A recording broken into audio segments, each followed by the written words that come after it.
And now I ask Archbishop Vigano directly about his excommunication and whether he considers himself to be excommunicated, why or why not. Archbishop Vigano explains, he says, on June 11th, 2024, so this year, I was informed by a simple email without ever receiving any official notification of a canonical trial against me. I was told that if I wish to oppose the accusations made against me, I need to appear in Rome just 9 days later on June 20th, or else to submit my written defense by June 28th, the vigil of the feast of Saints Peter and Paul. I do not believe that such a short time to prepare one's defense. It is given even if you just get a parking ticket. The charges brought against me are completely inconsistent. I am accused of schism for having questioned the legitimacy of Bergoglio and for having rejected Vatican II. But the law recognizes the non-applicability of the will or intention to commit schism in the case in which the accused person is persuaded that the one who sits on the throne of Peter is not the Pope, and where the groundlessness of his suspicions is demonstrated, is willing to submit to his authority. So I'm going to pause here. There's a lot there.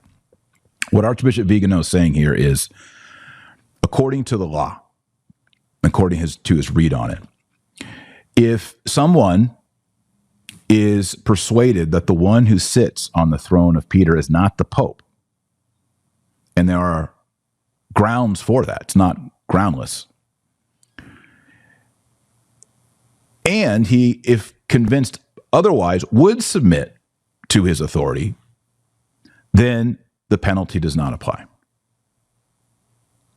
He goes on to say, I consider Jorge Maria Bergoglio an anti-pope, or better said, a counter-pope, a usurper, an emissary of the anti-Catholic lobby that has infiltrated the church for decades.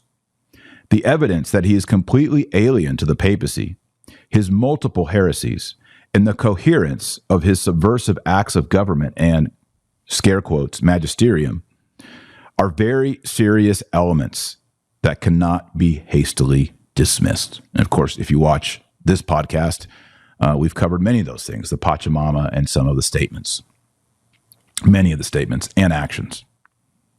Vigano says, regardless of the method and merit of the extrajudicial canonical case, the vacancy of the apostolic see and the usurpation of the throne of Peter by a false pope render all the acts of the Roman dicasteries completely void of validity and efficacy. So even the excommunication against me is null. Here, Archbishop Vigano has listed the two reasons why he believes he's not excommunicated. First off, canon law would release him from that penalty based on the condition I read from him above.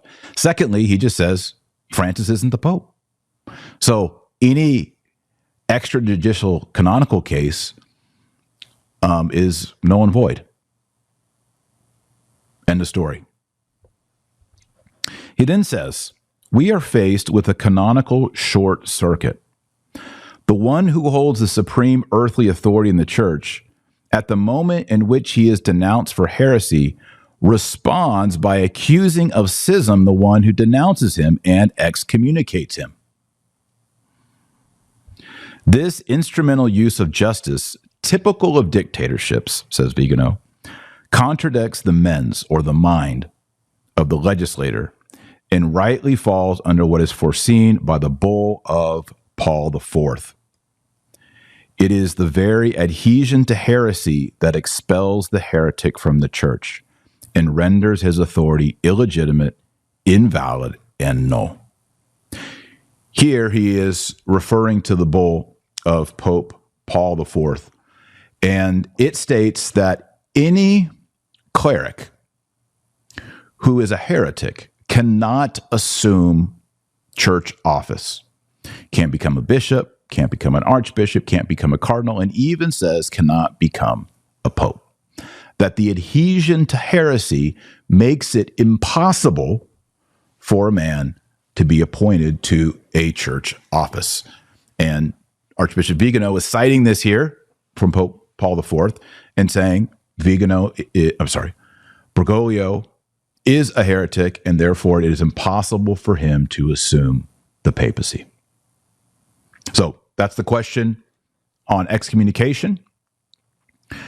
The next question, number 5. Who are the most dangerous men in the Vatican right now? Archbishop Vigano says, after Bergoglio, the most dangerous are Cardinal Fernandez, Ulrich, Roche, Peña.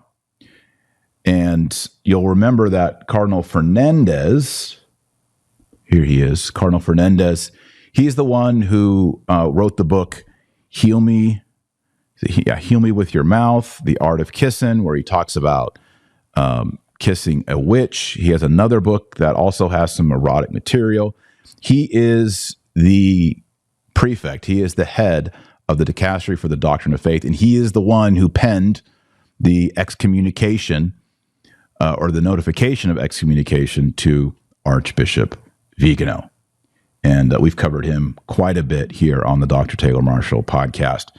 I'm not a huge fan. I think it's safe to say I'm not a huge fan of Cardinal Fernandez, and I think he's a Jesuit, and I think his appointment by Bergoglio reveals some major problems in the mind and in the theology of Bergoglio.